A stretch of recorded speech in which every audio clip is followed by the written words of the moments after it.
ছোট্ট আরাধ্যর অন্নপ্রাশনে জমিয়ে পেট পূজা করতে এবার চলে গেছিলাম পেট পূজা ক্যাটারিংয়ের ইনভিটেশনে। না, অন্যদের মতো বিনা নিমন্ত্রণে কিন্তু যায়নি, এবার নিমন্ত্রণ দুই তরফ থেকেই ছিল।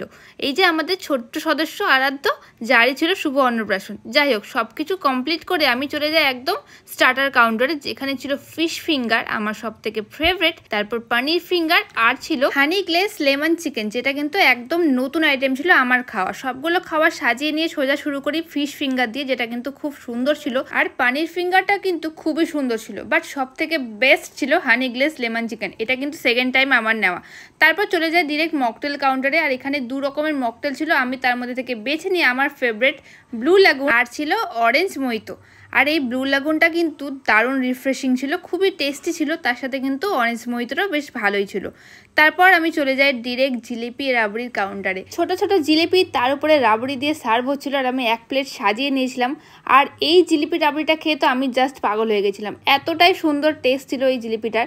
তারপর আমরা ওয়েট করি কিছুক্ষণ, ওপরে কিছুক্ষণ সময় কাটে সবাই, তারপর চলে যায় সোজা ডিনারে গিয়ে দেখি সেখানে কিন্তু সুন্দর করে টেবিল সার্ভ হচ্ছে, টেবিল সাজানো চলছে। আর পেট পূজা ক্যাটারিং সার্ভিসের সমস্ত মেম্বাররা কিন্তু খুবই হেল্পফুল, খুবই সুন্দর তাদের বিহেভিয়ার, তাদের কিন্তু সার্ভিসও খুব সুন্দর। বেশি দেরি না করে সোজা বসে পড়েছিলাম খেতে। আর প্লেটটা কিন্তু সুন্দর করে কভার করা ছিল, তার মধ্যে ছিল মেনু কার্ড, টিস্যু। সবার প্রথমে প্লেটে চলে আসে স্যালাড, লেবু এবং ভেজ চপ, তারপরে আসে আমেরিকান পোলাও, তার সাথে ভেজ ডাল। আর বেশি ওয়েট না করে শুরু করে দিই খাওয়া দাওয়া। পেট পূজার খাওয়ার বস এক কথায় অসাধারণ, প্রত্যেকটা খাওয়ার টেস্ট কিন্তু খুবই সুন্দর। এরপরে চলে আসে কাঁঠাল চিংড়ি এবং তার সাথে আসে দই কাতলা মাছ, কিন্তু আমার বরাবরের পছন্দের। এই মাছটা কিন্তু প্রচন্ড ফ্রেশ ছিল, তার সাথে কিন্তু দইয়ের একটা দারুণ ফ্লেভার ছিল। এরপরে আসে মাটন কষা, একদম ওয়েল কুকড সফট মাটন, যেটা কিন্তু সকলে খাওয়ার জন্য একেবারে উপযুক্ত, নট সো স্পাইসি। আর আমার কিন্তু বেশ ভালো লেগেছিল মাটনটা। তারপরে আসে আইসক্রিম, চাটনি, মিষ্টি, এবং মিষ্টি তো আমি খুব ভালোবাসি।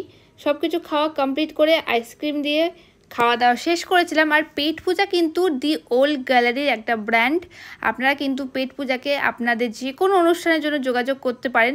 অফলাইনে যোগাযোগ করার জন্য আপনাদেরকে দি ওল্ড গ্যালারি কানির মোড় ব্রাঞ্চে যোগাযোগ করতে হবে। আর যদি কেউ ফোনে কন্ট্যাক্ট করতে চান, তাহলে কিন্তু আমি ফোন নাম্বার ডিসক্রিপশানে দিয়ে রাখলাম।